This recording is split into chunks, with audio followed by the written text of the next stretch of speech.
What's up, guys? Welcome to episode 28 of the VT Roundtable. Vikings just managed to squeak out a win on the road in Soldier Field. It was not the greatest game by any stretch. However, a win's a win. So we got a lot to get to tonight. We're doing a live show. So, as people start to come into the room, make sure you drop your questions in the chat. I really want to try and get some people on the show today. Last week I think we had Don from Ohio stop by. He'll probably be our one guy tonight. I'm hoping there's more than him.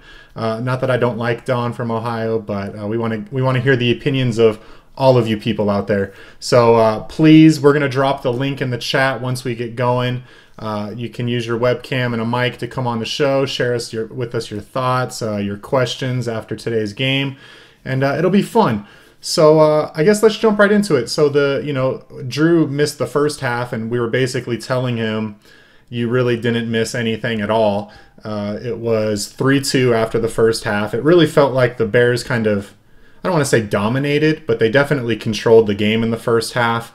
I guess the big talker will be Sam Bradford. He did not look right tonight from the get-go. He was very ginger on that leg. Wasn't making good throws because he wasn't really stepping into his throws. He took a really bad safety towards the beginning of the game, hence the 2 in the first half. And then right before the first half, Zimmer decided to pull Bradford, put Keenum in, and Keenum finished the rest of the game. He looked a lot better, and the Vikings managed to put some points up on the board. The defense managed to hold their own for the most part, outside of a couple of just ugly plays that the Bears managed to score on. A fake punt, which was awesome, and a pass from Trubisky that was tipped by Sendejo and then caught in the end zone for a touchdown. So kind of had a couple fluky scores. Outside of that, the defense overall performed pretty well. So that's the quick overview. What do you guys think? Let's start off, BJ. I think everyone else in the world agrees that this was not a really great game. And you were just having the time of your life, apparently. Do you want to tell us about that, or? Yeah, dude, it was so much fun. Here's the thing. Ugly football, to me, can be a thing of beauty. It's just kind of a matter of what's your flavor, right? I thought the Vikings defense was phenomenal tonight. Xavier Rhodes on the outside. I have him marked down for 0 targets. 0. Yeah, you didn't hear it. Like, I almost didn't even touch him. I don't even think he played tonight. Did he play tonight? Are you sure he played tonight? Because yeah, he was there. Yeah, I didn't hear his name once the entire night, which I guess is pretty good. So that was a thing of beauty for me. I loved watching that. And then Case Keenum stepping up into the, kind of a big moment where the Vikings it seemed like it could be a fork in the road for the Viking season right then and there when Sam Bradford was breaking down. Case Keenum pops in, plays hero, once again proves that I was 100% wrong about him and Taylor Heineke in that battle during the preseason, because he's just been phenomenal. So I thought it was a fun game to watch. I mean, any win is a great win, right? Doesn't matter how you get it. Anytime you win at Soldier Field, I mean, the Vikings have now done that twice since the Bush administration. So I'm thrilled, man. I thought it was a fun game to watch. What about you guys? Drew, what'd you think of the second? Drew, what? So I'm just going to ask, what'd you think? I mean, since you didn't get to see the first half and you only saw the second half, do you kind of have a different perspective of it, or?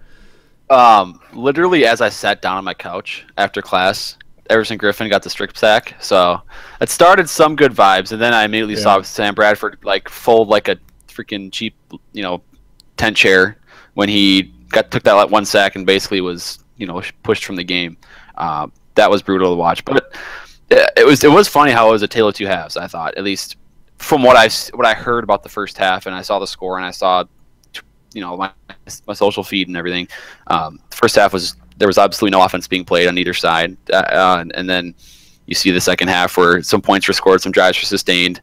But I think it is funny that, not funny, but I think it does speak a little bit to the Vikings defense that both of the Bears touchdowns, I think, were kind of gimmicky in that it took a really lucky and dangerous throw from Trubisky to score to Zach Miller, and then they needed a special teams fake punt to score another touchdown. So Vikings defense was phenomenal, I think. I mean, this is I feel like the Vikings dominated the game more, at least in the second half, than it looks. But still some things that are concerning moving forward. Sure. What about you, Sean? You got anything? You want any takeaways from the game as we go around and people come into the room? I mean, why did they start Sam Bradford? Is what I was originally thinking. I think that's a fair question. And Tang Yang in the comments was basically said, Sam looks like he was still hurting and should not have played tonight. I was going to ask you guys. That was one of the things I'd written down. Do you agree with that he shouldn't have played tonight, Sean? I'm guessing you do. I think that's what you said. Based off how he looked, absolutely. There's no way he should have been out there. He didn't look comfortable at all. He was limping. I mean, and look what Case Keenum did. I mean, I just give Case Keenum credit, for reviving the entire offense after he did come in. So as far as Bradford, I think, like we talked about last week with Sam, I think he needs more time to heal. It's something's got to give there. Yeah, I don't really understand how you can. Maybe he looked better in pregame warmups and at practice. I mean, I think pretty much from everyone I've heard, says he hasn't looked great in practice. He's still been kind of favoring that leg. And even Bradford came out and basically said, he didn't know when he was going to be 100%. So I kind of question the decision making, I think, going into the game, seeing if he looked at all like he did during the game in the week leading up to that or in the pregame, why you would start him when Keenum has been. I agree with you, Sean. Like, we need to give Keenum props, right? Like, he has played solid so far this year, and we owe this win to Keenum right here, man. And going into Soldier Field, as you guys know, that's no joke. Coming away with a win, especially with losing Dalvin Cook, and anyway, yeah, Sean, I tend to agree with you. What about you, Sam? I see that whole Bradford thing about, why did he play? Why was he out there? I don't understand. First of all, he wasn't 100%, not going to be 100%. No player on the team is going to be 100% till the end of the season. Quigley, maybe, and he's probably even a little banged up too, but he's got some bumps and bruises. That's just football. That's what's happening. Bradford's got an injury. We know it's going to be lingering. We know it's a pain management issue. They came out and said that a week ago. So for me, players go into games not 100%. They go into games at 75%, 80% all the time. And sometimes they don't perform too well, and sometimes they have to come out of games. It happens all the time with wide receivers and defensive backs dealing with hamstrings. We see it all the time. So with Bradford, they thought he could go. Yes, he probably didn't look great, but when you get in the game, a lot of the time adrenaline kicks in and you can mask some of that pain a little bit. Bradford wasn't able to do it. We saw him get worse throughout the first half. We saw that limp get worse to the point where Drew pointed out he was folding up like he was portable on that self-sack, essentially. He looked like Peyton Manning out there. So in the bad way, not the good way. So I just think he's the starter. He's the best player. If he can go, you want him to go. You're trying to beat Chicago, and it just turned out he wasn't as healthy as they thought, maybe as healthy as he thought. That's football. So I don't think he'll go next week based on what we saw. He may have re-aggravated it. He probably did. That's the game. I want to just kind of piggyback on what you were saying about the injury to Bradford and what role Zimmer played in starting him and how much blame he deserves, because I think it's Sam Bradford didn't look good out there. He was moving gingerly, as I believe 3 of you guys have now said. But I mean, if he says he's ready to go, he thinks he can play. Is Zimmer supposed to say no? Right. Because if he took the majority of the reps in practice, he's been essentially he's been QB1 all week long, right? Mm-hmm. He comes in and he was moving a little bit. We saw him actually make one of the better throws on the run that we've seen him make. I don't know, since he joined the Vikings at least. I get it. I feel like this is a situation where Sam Bradford said, "Hey, I can go." Mike Zimmer was like, "You think you can go? All right, you can go." And he goes out there, and Mike Zimmer's like, like kind of that Steve Carell office moment where he's just like, Right.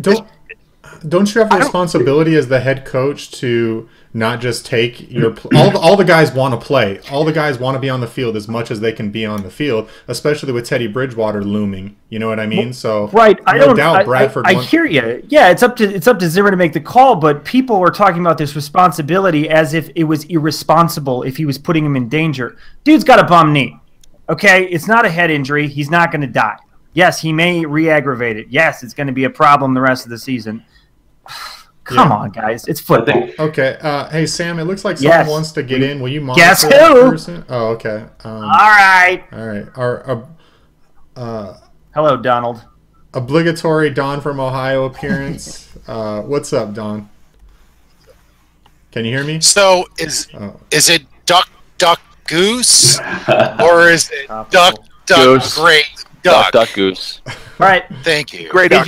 Gray Duck. Who here grew up in Minnesota?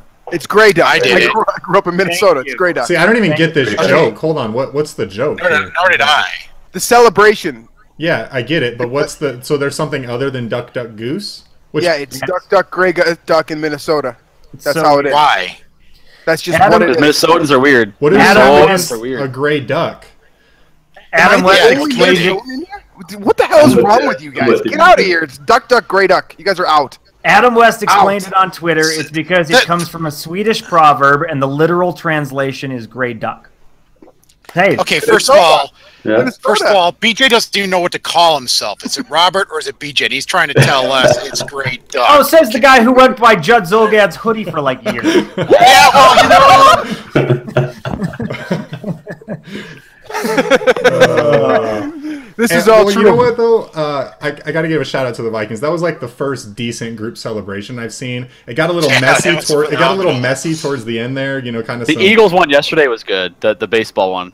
I thought that Oh, was you know pretty what? Yeah, that was decent. But overall, I feel like Yeah. they've been very underwhelming this year, which I'm a little disappointed about. So why don't you give us your thoughts on the game, Don from Ohio? well, I mean, the only way we could beat the Bears is by 3 points in Soldier Field. I don't think we've. When was the last time we've blown out the Bears in Chicago? I can't even remember. Like the last Allow three me wins to was look it what? What was the Let's Teddy see. score in 2015? It was a field goal in overtime. Oh, We've okay. got a field goal last second here, and then the AP when he went for a ton of That was 3 points. yards. That was the end of game field goal. So our last 3 wins in Soldier Field have been game-ending field goals. That's ridiculous. And Oh, it's- wait. 1999 at Soldier Field was also a 3-point win. Yeah. 1998, 2000 was, 1998 at Soldier Field, also a 3-point win. Yeah, but the Bears had to score a touchdown end of the game. 97, also a 3-point win. Holy smokes. The last Yeah. time the Vikings won at Soldier Field by more than 3 points, 1996, 2000. 2014. Nope, 2000. 28-16. Okay, but before that there was 3 more in a row. Yeah. Beautiful. Yeah. So So you're happy with the Look. win? Obviously, we won. yeah. You know, that's all I care about. So the question is, I forgot who mentioned it. I think Andy Carlson did, but I think he's absolutely right. I think when Teddy comes back, does it mean Sam's going on IR? Because it sure looks like he ain't gonna be okay the rest of the year. What a change of events, huh? Teddy comes off of IR and It's Sam so goes on. sad. I feel terrible for Sam. Yeah, Like, I want to give a shout out question- to Austin because he's just heartbroken over Sam. That's why he couldn't be here tonight. He just couldn't handle it. Yeah, right. No, I'm serious. He is pretty tore up about is he- it, but that's not why he can't be here. Yeah. You know he's team sleeves all the way. Actually, so Don, someone asked that question a while back. You know, so basically, like, what does this mean for Sam and Teddy when Teddy's able to be activated? So let's. I don't know if you guys can clear this up. When can Teddy be activated? Is it next week or the week after? After the Packers game. After the Packers game. Okay. And then that's the Ravens at home, correct? By the way, Don, you're muted or something, buddy. We can't hear you right now. Or at least I can't hear you. So maybe try and leave and come back or something. But anyway, so he can come back for the Ravens game, right? So what do you guys think? I mean, I don't want to spend too much time talking about this because we'll probably talk about it a lot here in the future. But what do you guys think is going to happen? I mean, do you see a situation where Teddy's the guy now? Or go ahead, Drew. I'm buying into that theory that Bradford rushed himself back because he's aware of Teddy Bridgewater's health. I feel like I might be thinking about this too much, but I mean, he looked so bad out there, and there's a history of Sam Bradford not willing to accept a backup role. In the past, that he was hesitant and didn't like the Eagles drafting Carson Wentz. He got pissed off. He threw a tantrum. So I think that probably played a part in this whole fiasco. I think he probably saw the situation and realized, okay, I have a few games here where I can prove myself as a starter and keep the job the rest of the season. And he forced himself out there, and obviously that didn't work because I think he may have stretched the truth as to how healthy and how comfortable he was to the coaching staff. And I think that's probably part of what happened here. See, I think maybe like that's a possible explanation, or he just wanted to play, and so he rushed himself back. I mean, players do that all the time, right? I mean, players try to get back as soon as they can, and sometimes it's too early. And we applaud them for it. Oh, he's tough, he wanted to be on the field. Same with the whole Eagles thing about how they drafted Carson Wentz. Like BJ said, he threw a tantrum, which is definitely how it was reported, and maybe that's how it happened. But it seems like we generally want guys who want to play. Oh, he didn't accept a backup role. That's great. He's such a competitor.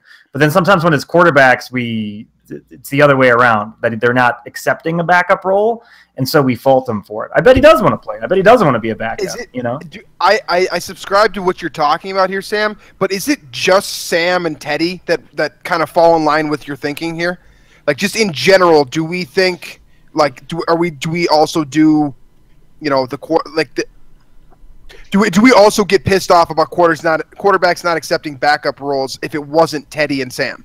Is this just a Minnesota thing? Is what I'm saying. Right. Because I don't really have a good perspective on this, because most of what I see is Minnesota, obviously. But I feel like this is kind of just like a Teddy versus Sam thing, where some people just they need Teddy back, and that's all it is. Oh yeah, that's There's no other option. point. That is definitely at work.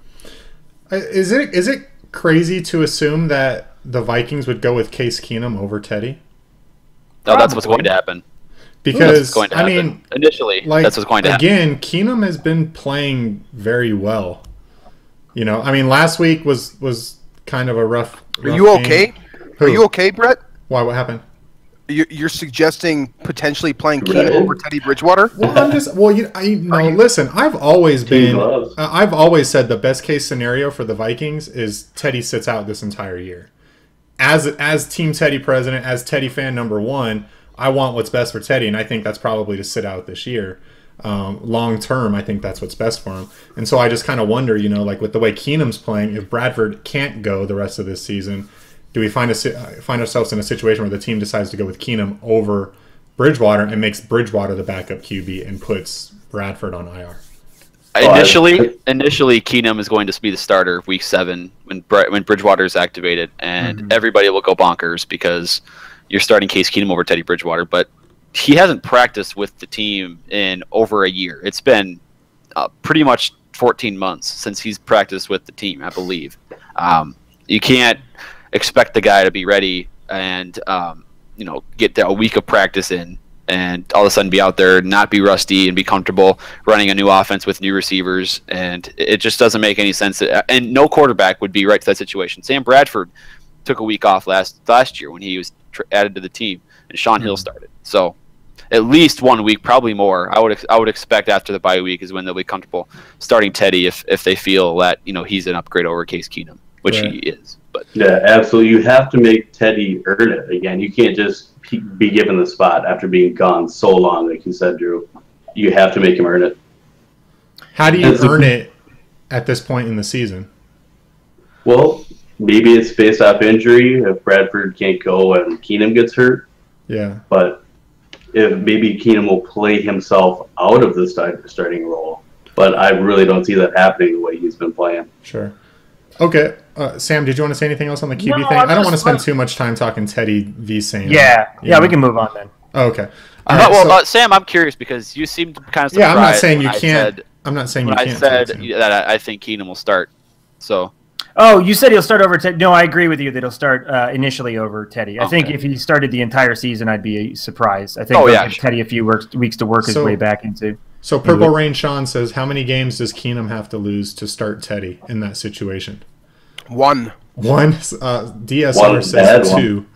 So I would say 1. You'll hear the fans calling for sure. Especially because you'll hear it right away. One play. Oh yeah, he could play like he did tonight, and they'd be calling for it. I can hear the Teddy chants now. One incompletion over the middle with that Adam Thielen had a step on a cornerback, and you will hear Teddy chants. That's an absolute BJ Rydell guarantee. I've never said anything I'm more confident in my entire life. It totally will happen. It'll be extremely ironic because the weakest part of Teddy's game has been the deep ball. So He'll miss someone deep, and everybody will start chanting for Teddy. It'll just be like, oh, God. All right, so the Vikings did a pretty good, leading up to the game, a lot of the talk about this game was going to be, Mitchell Trubisky obviously starting his first game. So how was this rookie QB in his first game going to do against our defense? And then a lot of people kind of assumed that the way the Bears were going to win this game was on the ground. So they have Tarik Cohen, they have Jordan Howard. They managed to get 115 yards on the ground throughout the game versus the Vikings 159 yards on the ground. How do you guys feel the Vikings did in kind of holding those two, Howard and Cohen? Did it meet your expectations? Did they do better than you thought they were going to? I know Drew and BJ, you guys really talked up Cohen before the show and were kind of worried about what he would do to this defense. How did you feel about their performance against those guys? Go ahead, BJ. I mean, we said before the show, right, that it was all about containing Tarik Cohen. He was going to have some success at some point, and he did have little pieces of success. You saw him break a couple of outside runs. I think he caught a ball that went for a long gainer as well, and I think there was also one that got called back that he was involved in. So, I think they exceeded expectations, to be honest with you. I mean, the one goal here, the thing that Drew and I kind of preached on the pregame show, was don't allow the big play, and you'll probably be fine if you don't allow the big play from the running backs, because these receivers, I mean, we saw these receivers today in Chicago. I am not saying this as an asshole. I'm saying this as an analyst. The Bears receivers are awful, like terrible. It created zero separation. Andy Carlson had probably the highlight of the night joke on Twitter saying that using a chainsaw to cover Xavier Rhodes covering. I'm going to butcher this joke. So, check out his feed. You know what I'm saying? Xavier Rhodes covering Marcus Whedon was unreal. So, yeah. I mean, it was extremely impressive, and the fact that you were able to shut down the passing game towards the middle of the second half, then it rubbed off on the running game as well. And then they couldn't throw; they had to throw the ball towards the end of the game, so that just shut it down. Yeah. So Trubisky had a pretty good game. Although the stat line isn't great, and BJ and I were kind of talking about that before the show. If you look at the stat line, which was help me out here, or maybe not. I think I got it. Okay, 12 for 25, 128 yards, 1 touchdown, 1 interception. I swear it felt like he had a better game than that, but I guess the Vikings, those two throws he made across his body were so bad. Like he got bailed out from that touchdown. Yeah. Such a bad decision and such a bad throw. And then the interception hit by Harrison Smith, also a terrible throw, terrible decision. I think that was a terrible decision, not so much a bad throw. Yeah. I think the receiver didn't. I think the receiver could have created leverage for himself if that's a better receiver. I'm just saying, I think that if Case Keenum had made that throw and it's not Harrison Smith back there, it was a pretty insane interception. So for what it's worth. Yeah, perfect positioning, perfect play. I'm still saying the decision is terrible, and that there was definitely some rookie mistakes for Trubisky tonight. But how about him rolling out and throwing the ball on a dime down the field? I mean, he was incredibly accurate. That was he did that all throughout the preseason. Yeah, it was all over the film. We knew it was coming, and we still couldn't stop it. So I thought if you're a Bears fan, you got to be pretty happy with what you saw tonight out of your rookie QB. I mean, how many quarterback debuts go a lot better than that one? Not many. Think about Teddy's debut. Nah, not great. Remember Cam Newton? Cam Newton. Deshaun Watson. I said Cam Newton sarcastically for what it's worth. No, Cam's was good, and Colin Kaepernick's was on fire Monday night against the Bears, I believe. But other than that, but generally for the most part, I mean, Peyton Manning had a shitty debut too. Right, Elway awful, Aikman awful. Just food for thought. Teddy good. Teddy good? He was okay. Atlanta. Yeah, I didn't want to call you out for that horrible take when you said Teddy. That was a great game. He popped in for New Orleans. That was his debut, and he sucked. We lost the football game because he couldn't. That's what you're counting as his debut? Yes, that's the first time he made his appearance. Did you say? Never mind. This doesn't really actually matter. But I was thinking you said first career start, which would not be the Saints game. That's what I consider the debut. But it doesn't matter. It's a stupid. All roads lead back to Teddy talk. Coincidence? Sure they do. I think not. Okay, we just love talking about Teddy. I want to talk about the officiating in this game. I mean, my God, both sides of the ball. Just Jerome Boger was awful tonight. I mean, I feel bad for the Bears fans for some of the calls towards the end there. I felt bad for us towards the beginning of the game for some of the calls that went against us.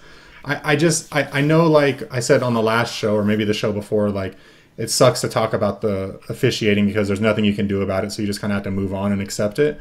But like it just sucks when, you know, when they insert themselves into this game and make calls that drastically change the game. So, what did you guys think of that holding call at the end on Rudolph? Like when I think it was Floyd. Like I thought that was pretty ticky tack. It was probably technically the right call. Probably technically the right call. But yeah. There was 2 calls in a row that Chicago got hit with. I believe one of them was a pass interference, and one of them was a hold, and both of them were awful calls. Like I was sitting there watching it as a Vikings fan, like just, you know, kind of like airing it out a little bit, like, wow, we really got away with at least one call there for sure. How do you call Trae Waynes for a hold on a rollout where Trubisky's running the ball? So like, if Waynes is holding his receiver, isn't that to the benefit of the play happening? I mean, yes, but I think is when it was still in that gray area between a pass play, because as he was rolling out, he's still a passer. That's what I got. He hadn't became an official runner yet. He hadn't made a football move as a runner. And it wasn't even a real hold.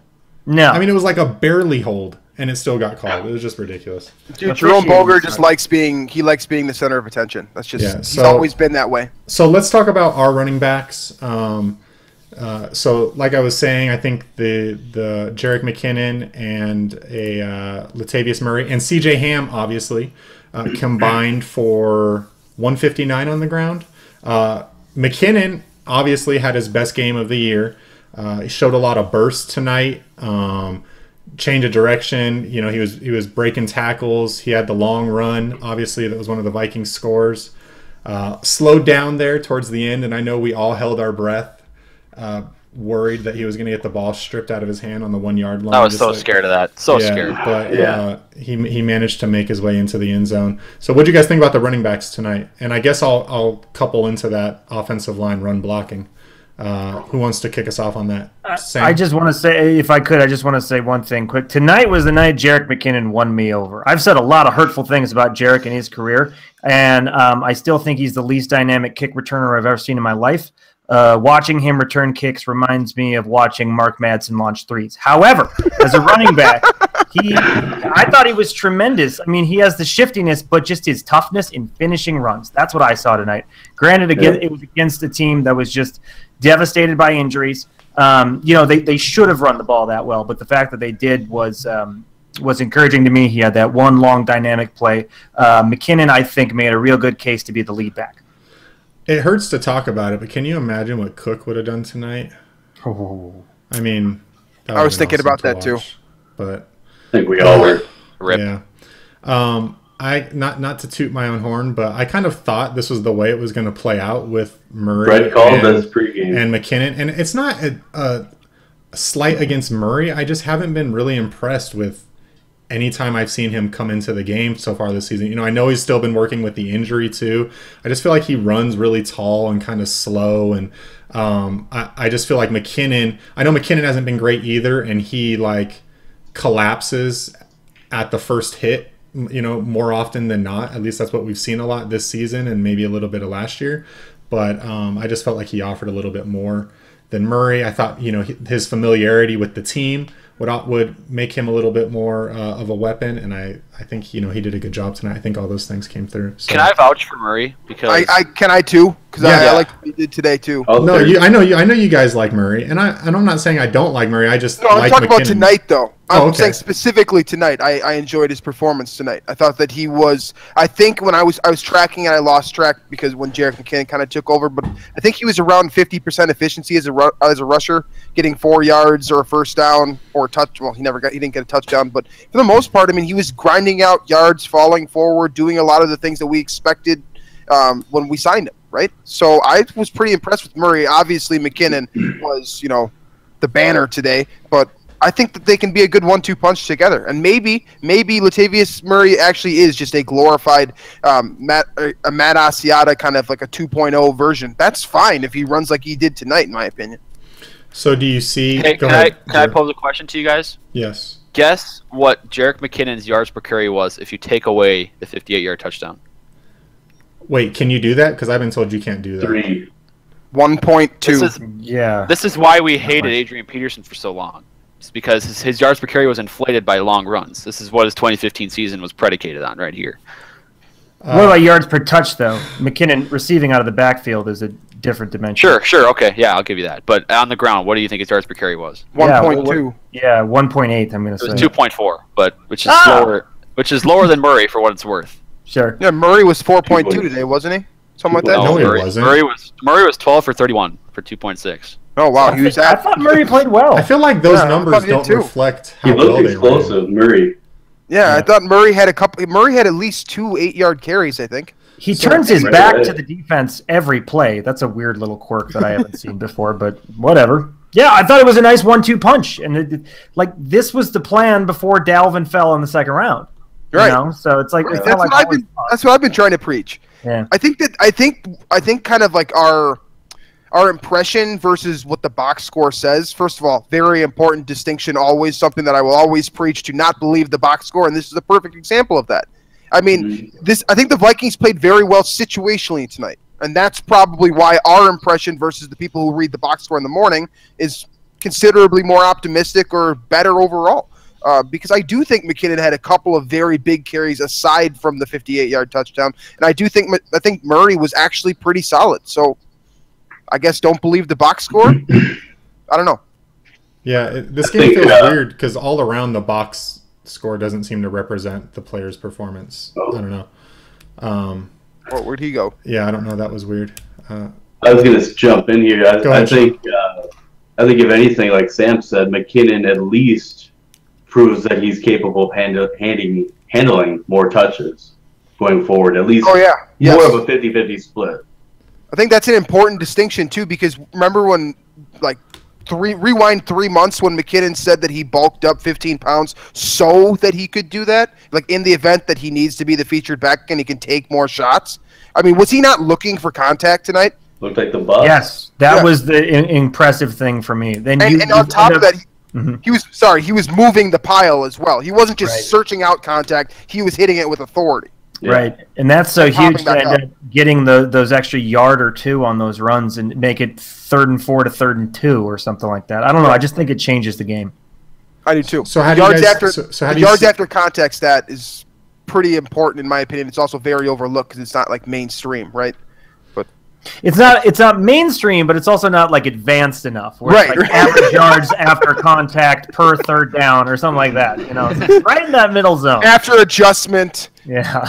Lucas brought up another point too, that there was another good run by McKinnon that got taken away because of a Diggs hold that wasn't there. Yeah, that was not a hold. Yeah, that was not a hold. That's a good point. Block.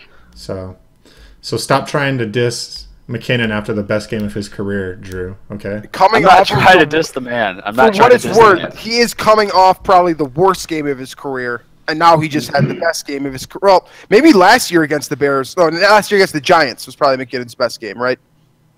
2015 against the Giants or 2016 against the Giants? Both were good. 2016, I think he was more impressive in last year and maybe that's an impression thing because the Vikings running game was so horrible all of last year. My impression of is very high of McKinnon last year against the Giants because he was the one good rushing performance we saw. I don't know. So how do you guys see it? How do you guys see it playing out moving forward between these two guys, McKinnon and sorry, Sam, do you have somebody? We got one. Let's go. Bring them in. All right.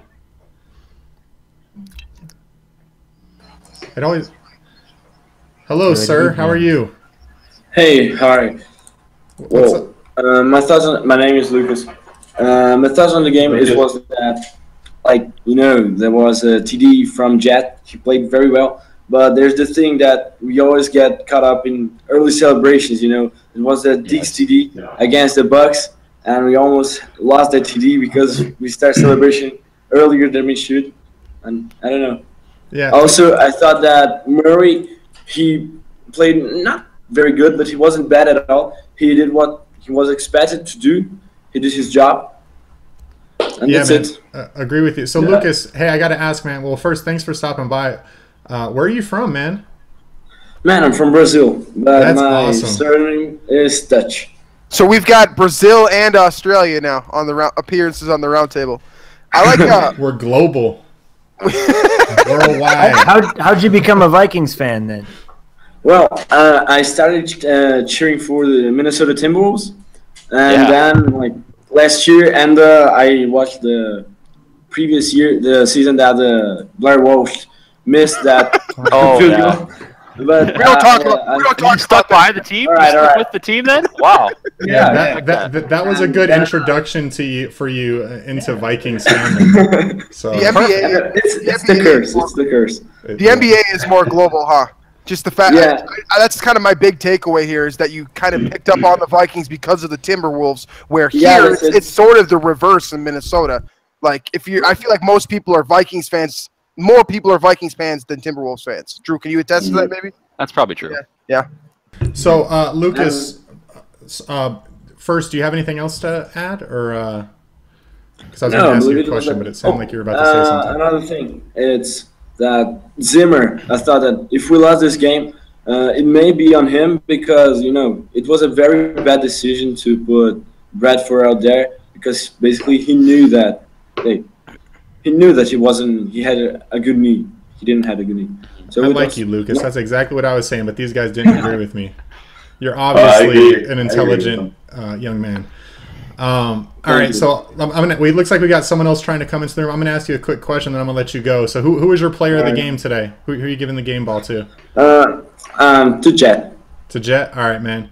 All right, well, thank you. Thanks for joining us, man. That's awesome. Thank you. All right, bye. Just going off the point that he made that I think that we didn't recognize enough, the early celebration things. How about shades of Deshaun Jackson, both at Cal and when he was in Philadelphia, of just dropping the ball 1 yard too early? Yeah. Kind of an underrated point. I'm not one to get up out of my couch because I'm lazy when I watch football. I just sit there, and if I react to something, I just react there. That was probably the first time this season I've actually gotten out of my out of my seat to be like, what are you doing? Just go into the end zone. That was the one time I've done it all year, right there. We got another recurring guest. Let's go. Let him in. What's up, man? I don't remember your name, so will you give it to me again? Keith. It's not you, man. I'm just horrible with names. Welcome back. So, welcome back, Keith. How are you tonight? I'm doing great, actually. It was a great thing to see everything come together inevitably. Obviously, was scared because I really wanted Bradford to come in and succeed, but obviously he looked like he was maybe 40% ready to go. Mm-hmm. Yeah. So, and you guys unfortunately stole all my thunder with about 3 topics ago. Offensive line, phenomenal. Maybe not phenomenal, but they were great. Everybody but Easton. Sure. I thought that Remmers actually looked pretty good out there at times, too. There was one particular play that stood out for me where Leonard Floyd the entire game was doing speed rushes, right? No bull rushes, basically trying to get him finessing, whether it was past Reef or Remmers. And we saw one play where Remmers basically threw one hand on him and just kind of moved towards Case Keenum and allowed Floyd to just blow right by him. So that was just a savvy veteran move that you see him make where it's like you don't even need to put a hand on him if he's just going to run by you and you know Case is going to step up in the pocket. That's good awareness. That's some continuity that we like to see, right? Good chemistry with the offensive line. I completely agree with your take. I thought they were phenomenal tonight as well. And unfortunately, I think that Elflein should have gotten credit for that one sack where he got stood up and Bradford couldn't step to the side to get past him. So at the same time, we also see Elflein get out in front on that McKinnon run. We see how many centers can run that fast downfield with a guy like McKinnon who runs a 4.4. Elflein, man, I know he didn't throw a huge block on that play, but just the fact that he was able to get downfield in his presence, I think that just getting in the way. So, getting in the way. Yeah, tremendous. I do like that take about the sack. It's like an own goal in soccer. Like Elflein is now going to have to be credited with the sack. It's a negative one. He's my guy too. And and that's unfortunate. And then like you guys, especially BJ and Drew said, Jet did a 180 on from last game to this game. It was so good to see him actually step up and be able to take control of being the running back and be out there and play most of the game after, I thought Latavius was doing all right, but, I guess he just, there's that. You go with the hot hand, kind of, right? Yeah. It's a situation where one guy's got a 58-yard touchdown and one guy's kind of doing his thing, you pick the hot hand. And if you got 6 runs for 58 yards versus 1 for 58, you go with the guy with the 1 with the 58. That's just how it works. The only bummer that I don't understand is why there really wasn't any play action pass. I mean, once you start getting Jet established and you got a couple of first downs with, running in a couple of short passes, why, like on that, like mid-third quarter when they had that on the 40, on our 40, why didn't you throw a play action in there to drop it at least into the red zone? Did anyone else notice this? Because I didn't notice a lack of play action. They didn't I didn't notice anything on this front. The lack of the deep shot down the field, I think is probably what he's referencing here, which I thought I noticed too. But I feel like at least a few times it looked like he was just checking. He looked deep and it kind of checked on Rudolph or Jet a couple times. But specifically play action. I think he makes a good point here because when you are getting the defense on their heels, it doesn't seem like they were. I mean, I just referenced Leonard Floyd over pursuing. I mean, you saw the linebackers starting to play up as well. I mean, keep in mind that Christian Jones was able to knock down that floater from Sam Bradford early on in the game, but towards later on, he was kind of creeping up at the line of scrimmage. So I completely agree that play action would have been a good call. For what it's worth, what do you guys think of this? I thought Pat Shurmur actually called a pretty bogus game for the most part. I was pretty disappointed in his calls relative to what we've seen this season, at least. Hey BJ, we're going to come back to that in 1 sec. I want to get Keith's player of the game because we got another guy that's waiting to come in right now, so I want to get him on the table. So, Keith, can you give us your player of the game, and then we're going to let you go? I think that, actually, to be honest, I know you guys are probably going to disagree with me, but I think Trae Waynes stepped up because of the fact that he was targeted the whole way through. That is interesting, and we're going to talk about Trae Waynes before the show is over. They didn't touch Rhodes at all. They were scared crapless of him, and they only went after Wayne. I love that. And McKenzie. Nice. All right, Keith. Thanks, man. Thanks for stopping by. We'll see you next week. Appreciate it. All right. How about the quality of call there? What it was probably on a phone, right? It was on a phone. What's up, man? Welcome to the roundtable. How are you? Hey, what's up, man? How you guys doing? Doing good. What's your name? Good. Where are you from? I'm Blake. I've been commenting as DSR. So Gotcha. Nice. Welcome. Where are you from? Thank you. I'm not going to be able to one-up Lucas. I'm from Burnsville. So there we go. That works. Close. I know where Burnsville is. We got another Minnesotan in here. Thank God. Okay, I didn't even know that was Minnesota, so I was like, I could have been anywhere in the continental U.S. as far as I was concerned. I don't know. So anyway, man. So what's up? What do you want to talk about tonight? You want to talk about the game? You have a question or anything, or? Yeah. So I just had a couple questions about the running backs. So I would say they did better than the Bears tandem of like Howard and Cohen, just by numbers and by impact. But I kind of want to get you guys' thoughts on if you think they'll be able to continue that throughout the season, because I feel like we won't be able to lean on Keenum or Bradford or Bridgewater, whoever it is, against these top teams every week. I think it's a good question because we haven't really talked about this yet, but a lot of the narrative headed up to this game was that the Bears defense was kind of depleted, right? And the Vikings offense, even without Dalvin Cook, should be able to find success against them. And then I went on online and I was looking at the stats, and Chicago is actually like a top 10 defense right now by the numbers. Just by the numbers. I mean, obviously I haven't watched a ton of Chicago games. So I guess to his question, do you guys feel like their success tonight is sustainable against other teams that may have more powerful defenses? Or do you feel like the Chicago defense that we went against tonight is a good one and we can find this success in the future? So, Drew, BJ, I don't know. You guys are kind of making faces. Well, if you look at the schedule... If you look at the schedule, I like the Vikings' odds to be able to continue to run the ball effectively. Now, I don't know if it's going to be Jerick McKinnon every single time or Latavius Murray once in a while or how that spread's going to go, but I'm pretty confident looking at the schedule here. Let's keep in mind the Vikings have the Packers next week. It's a big game, obviously, but you play that one at home, you play the Ravens at home, and then you go to London and play the Browns. That's 3 straight matchups with pretty poor run defenses, in my opinion. I think that a good combination play, some good play calling could keep the running game moving for a couple more weeks here at least. Is it sustainable for an entire season? Is Jerick McKinnon sustainable for an entire season? That's the question that I need to get answered first. His body has that 15 pounds to actually put on, is that enough mass for him to make it for 200 carries this season? If that's the case, yeah, I think this is a sustainable play for the Vikings. Drew? Okay, so then you guys think that the offense will be able to be at a high level and like go to the playoffs. Maybe. Oh, now you're asking for playoff predictions. But do they need to? It's never too early. They need to be Very true. Do they be need an to? average offense, like a top 15-ish offense? Yeah, I guess that's and another I think question. with this defense, the way like I said tonight, I think the 17 points allowed is inflated. You got the fake punt. You have the really bad throw by Trubisky that turned out to be a touchdown. Yeah. So what did the I defense think this- give up? 8? I think they just what do you gave up 8. 8 points because 7 special teams points and then 2 on the safety. So the defense True. only gave up the 1 touchdown. Yeah. Which, No, by the way, yeah. that 2-point conversion was pretty awesome. That was pretty sweet. Yeah. So annoying. Now, It was annoying, but it was awesome. It's annoying because we didn't think of it. And Exactly. We didn't do it. But Boy genius If I out could there add- catching the football. Go ahead, Sean. God. and then we're going to get our next guest in here. The main point we that need to get you his guys player haven't of the touched on yet is the Achilles heel from last year. The offensive line seems to be gelling. And if they can continue to gel, that's going to take us as far as we want to go.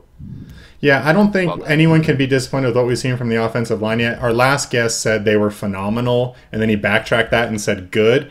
I think I would say that they have been a drastic improvement over where they were last season, much to the happiness of Sam, Ham, and myself. So anyway, man, before we let you go, can we get your player of the game, and then we're going to take our next guest? Yeah, gotta go with Case Keenum. There Save the you game go. for us. Yep, I agree with you, man. Always a All good right. pick. All right, thanks for stopping by. We'll see you next week, okay? Yeah, thanks, guys. Okay, bye. Like, So we haven't gotten. Nobody said Harrison Smith yet. Who, in my opinion, that's probably who I would give it to because I think that he made the game-breaking play. I think that I didn't honestly. I kind of is Case. I like the Case Keenum pick because it was a heroic effort, but relative to actual like impact on the game, is Case Keenum like? Does he deserve that? well, he came in and the game turned around kind of. In off that comparison to what the position, the performance of the quarterback position before Keenum, yeah. Yes. Okay. Yeah. value that's a over fair thing, replacement. We got another one. Bring him Woohoo! home. Check out this headset.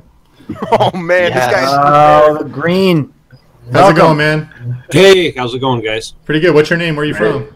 Jeremy. Jeremy, where are you from? Yeah. Robbinsdale. That is also another- another that's small another Minnesota Minnesota. town, I'm Oh, yeah. assuming. There you go. Oh, I just need- hold on a sec. I gotta turn your volumes down. I can. Robbinsdale Cooper. That's where Rodney Williams is from, right? Yeah. Okay. Maybe No, not. not Okay. bad. Kind of an ugly win, but a win nonetheless. Absolutely. Robbinsdale. Yeah. Okay. Yeah. So I need like a small map of all the Minnesota towns. Like when I do that's this, when I like do just this. north of North Minneapolis. Gotcha.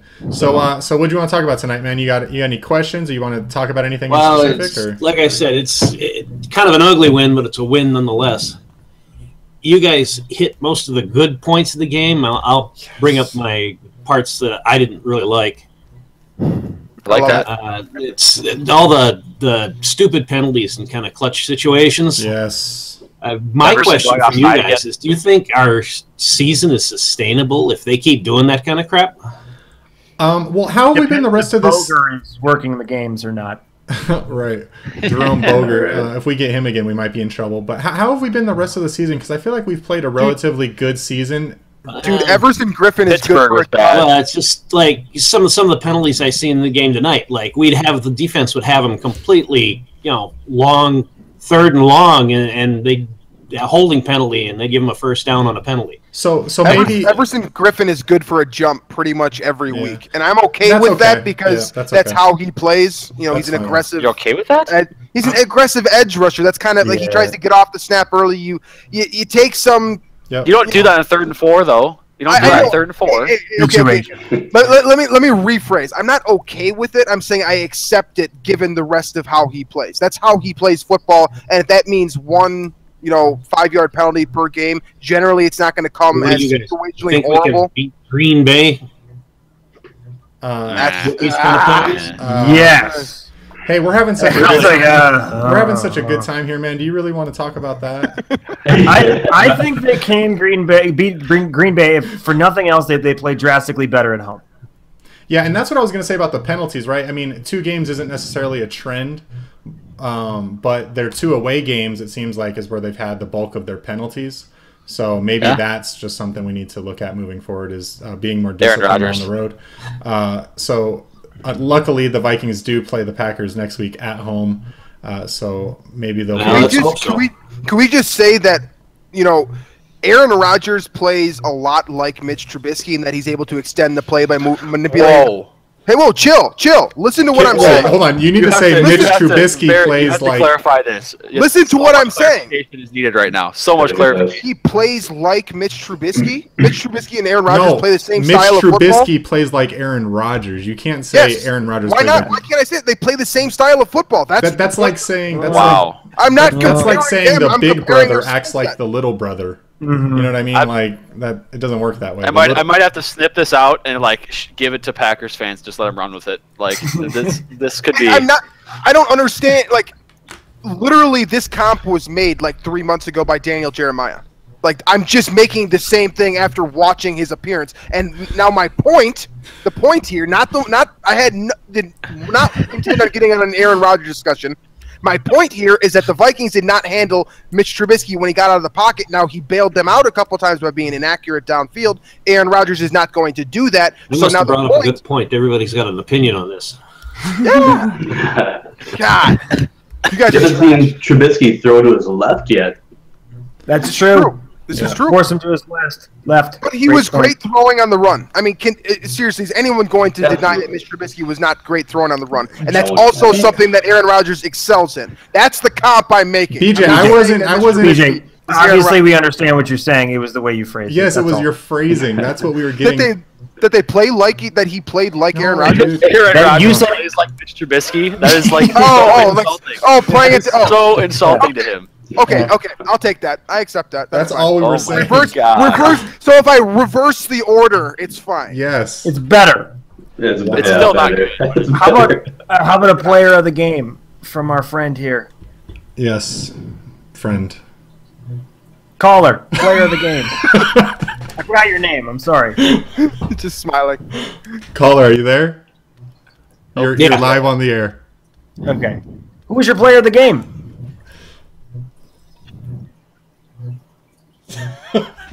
All right, buddy.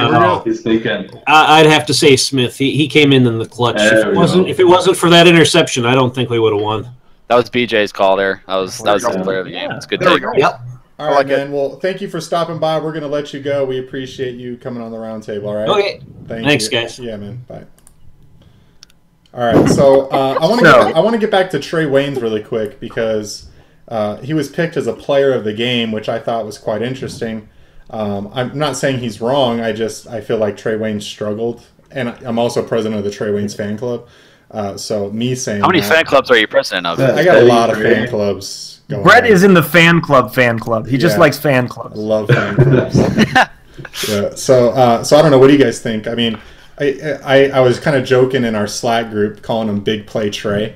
And whether it's a big play for the Vikings or whether it's a big play that he allows the other team to make, I guess you can't argue that when it comes down to the game being on the line, it's either he's either making the play to help us or making the play to hurt us. And tonight, I think he helped us at a couple spots. So what do you think? Game-saving tackle on that last play. Hey, so, stop the lateraling. That's big play Trae right there. And I feel like Gruden came after Waynes for tackling. Did you guys hear that during the game? I was like, that's basically the only thing he's done well this season, so that sucks. That's the difference between Gruden and Chris Collinsworth calling a game. One of them owns PFF, the other one does not. So true. There's your difference.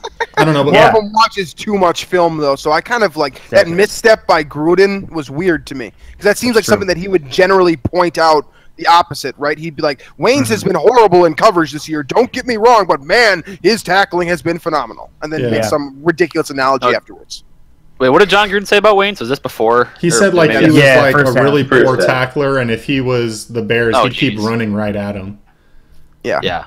And Bears did that, and he made tackles. So see, the thing about Gruden is he never says bad things about any players. Like to pick that as your bad thing to say is it's weird. He'll always every single statement that he begins in when he's analyzing a play is I like X player. I like this guy. I like this guy. I like Case Keenum, man. Something like that.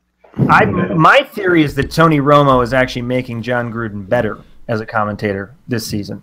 He's feeling the heat up there in the booth, and he's actually because he's just so safe. I don't know. Anyway, we don't need to talk about Gruden. So Trae Waynes did struggle. That's what he does. So where are you guys at with Trae Waynes though? Like after the past 2 games, right? Like I feel like he got off to a rough start. A lot of the fans were coming after him. We want Brock. We want Brock. He had allowed some long plays down the field in the first few games. I feel he's bounced back a little bit. Can we remember who the receivers were that he was defending today? He was I don't. Kendall Wright. Exactly my point. Kendall Wright. Josh Bellamy, Deontay Thompson, Kendall Wright, maybe Marcus Wheaton. Guys that are fourth string receivers on any other team. He can never do any good.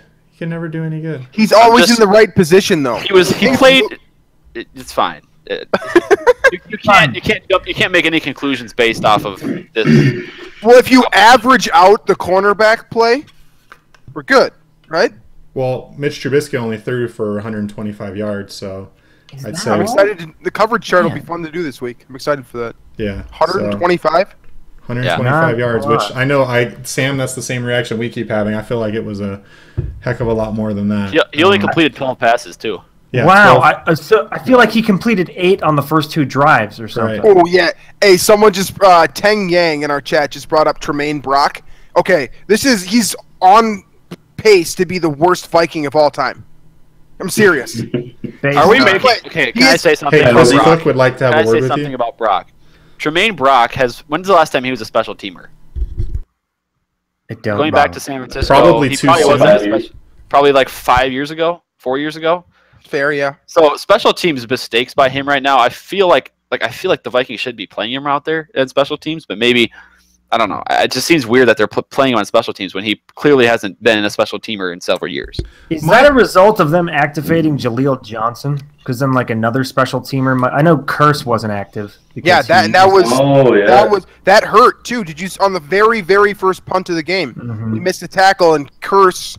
I actually wrote about this because I was so pumped up about it. Curse has been phenomenal as a gunner, and you see him inactive, and then you switch things up. And yeah, I think that first punt was pretty shaky. Actually, Tarik Cohen had our number for the most part. Yeah, whoever it was, the gunner replacing Curse overran the play. It seemed like, and I feel like I'm kind of giving Brock some undeserved hatred, and it's only because he was talked up so much. Of the weight. Right, and he was talked up so much by Vikings fans out there, like we got to bench Waynes and bring in Brock. He's the answer, and he's obviously not. And I never heard that. I heard we need to bench. You didn't hear that? I heard we need to bench Mackenzie Alexander and bring in Brock. I heard a lot of that. And Mackenzie Alexander has played Drew, well. You guys heard that, right? What's that? Don't leave me out to dry. You guys heard that. I have muted everybody on Twitter, so it's probably a result of that. No, I heard Mackenzie Alexander for sure, and I see a ton of Trae Waynes hate, so I can't really separate it. Sure.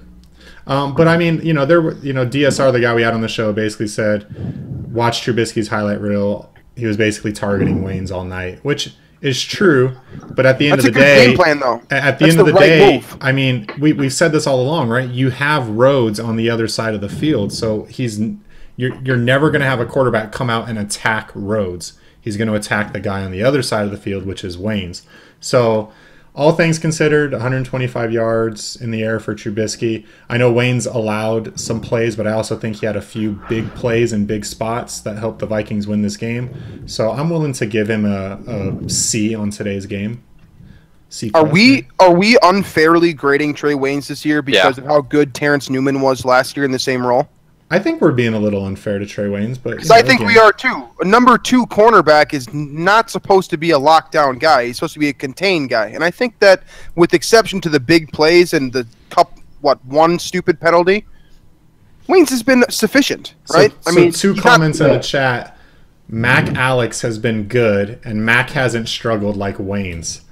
They're playing a different position, guys. Literally, completely. But I also feel like Alexander has had his fair share of struggles this season. I think the last 3 games he's been vastly improved. But we need this needs to be done in football world. Slot cornerback and outside cornerback are literally 2 completely different positions, and we need to separate that and grade them relative to the position, as opposed to grading. That's like apples and oranges in my head. Waynes versus Mackenzie Alexander because Sort of. it's not the same thing. It's just not. No, Waynes and Linval Joseph are apples and oranges. Okay. I want to know why you apple can't. and pizza. I want to know why you can't compare fruit.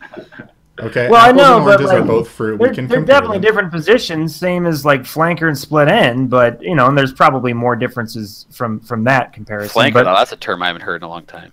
Yeah, that's But flanker and split end are virtually the same type of role. They're both outside receivers generally. Okay, so what about slot receiver and boundary receiver? I think it's two. either- I would either say that's two different positions, but I think it's magnified on defense because of the skill set that's required.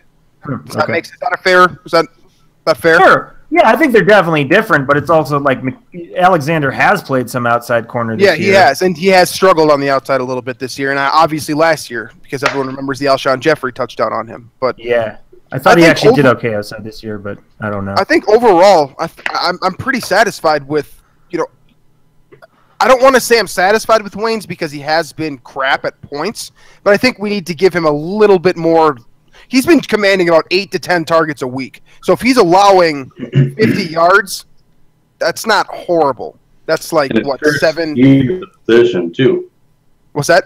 It's his first year starting at the position. You got to keep that in mind, too. Yeah, that's true, too. Yeah, I just feel like we're just so ready to come out with pitchforks at Waynes. It just seems that way. I don't know. As soon as he has one mistake, it's like I think it's anytime you're drafted in the top 15, that's just kind of inherent to it. Or though, anytime right? you're drafted before Marcus Peters, right? Let's not mention his name. That's going to be the thing that It's already been mentioned in the That's chat. going to be the things that That's the thing that Vikings fans will never, ever, ever let go. PJ, you better get drinking. You got a lot of food left there. I feel like it's 70% Don from Ohio that won't let it go.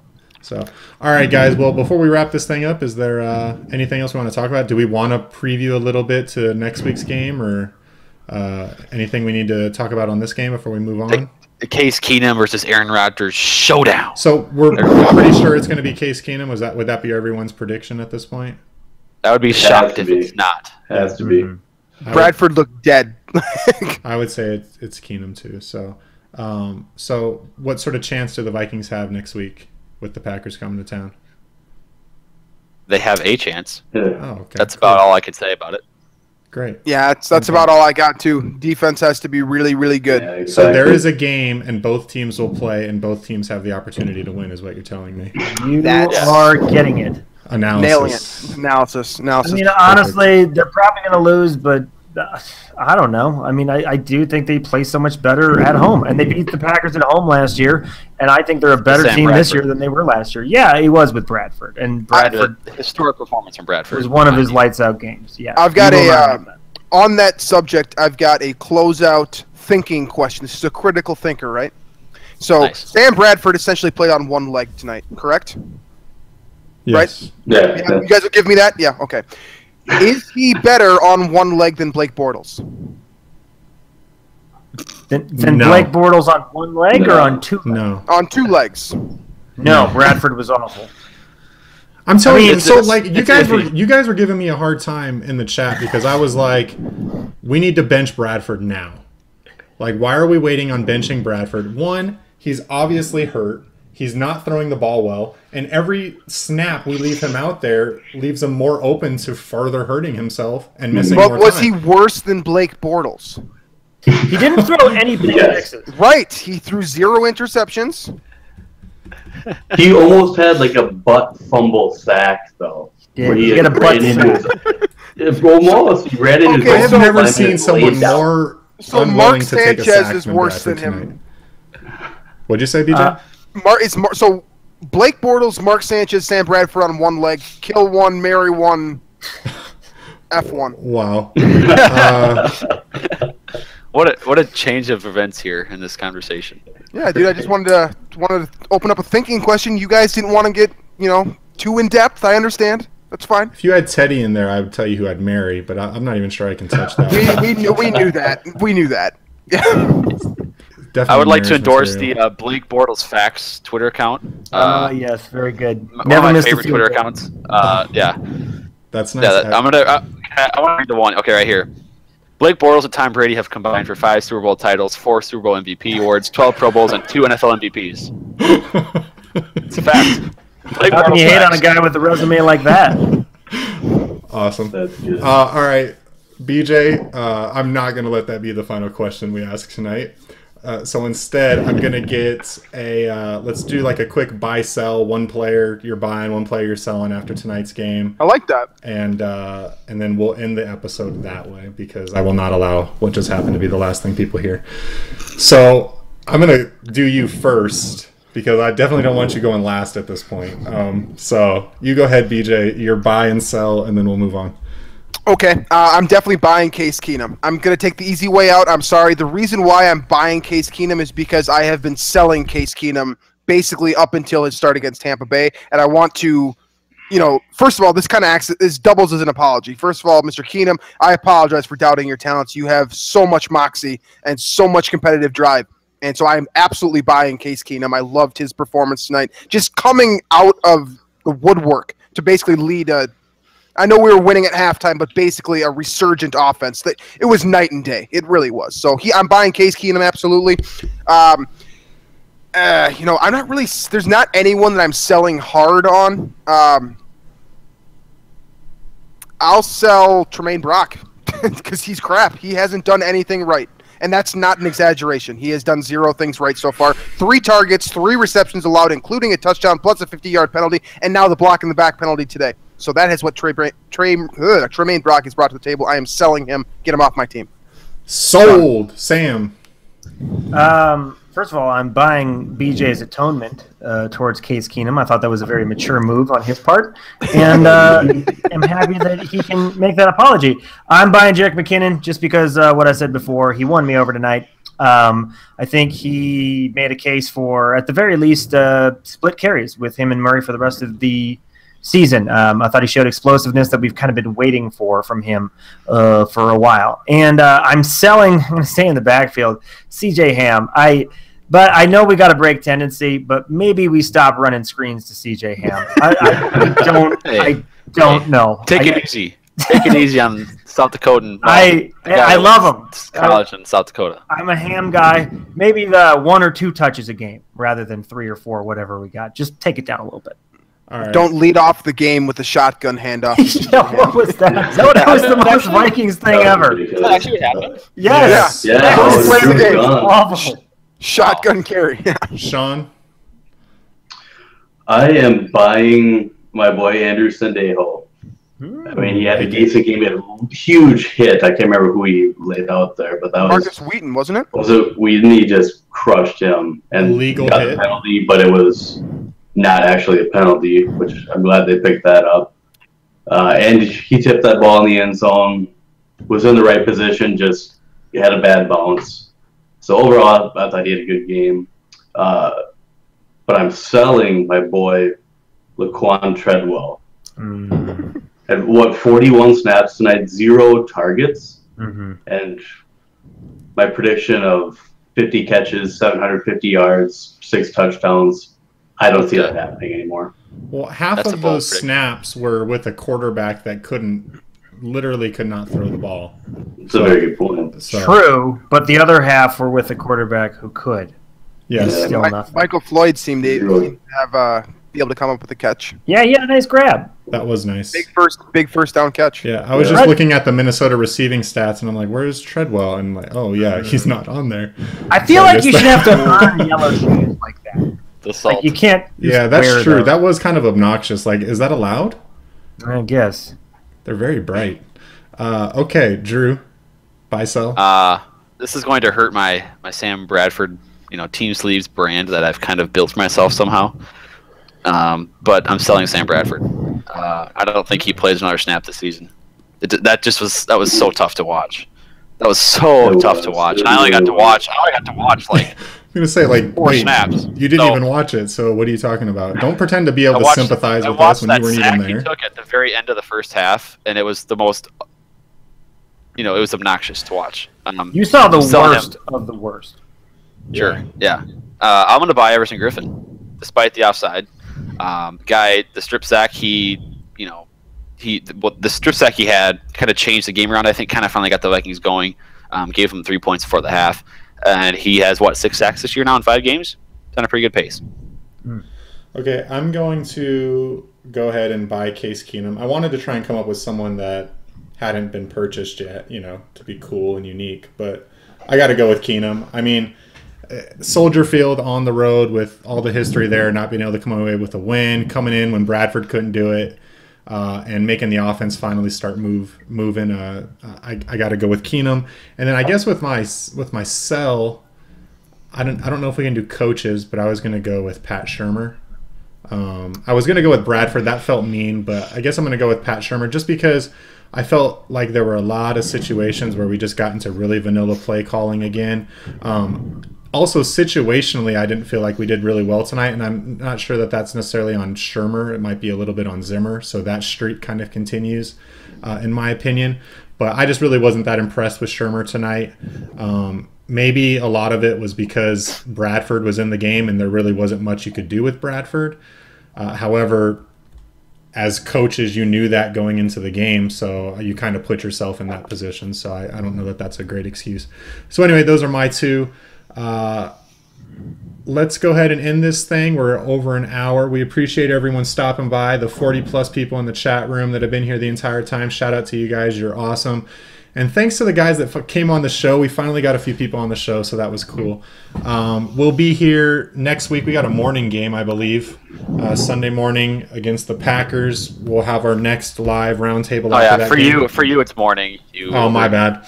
Yeah. Pacific time zone. I can't even imagine getting up for the Browns game when it's at 8:30 a.m. Oh, it's going to be awesome. That's going to be nice. I'm going to have coffee, pancakes. It's going to be great. Football. Yeah. It's going to be nice.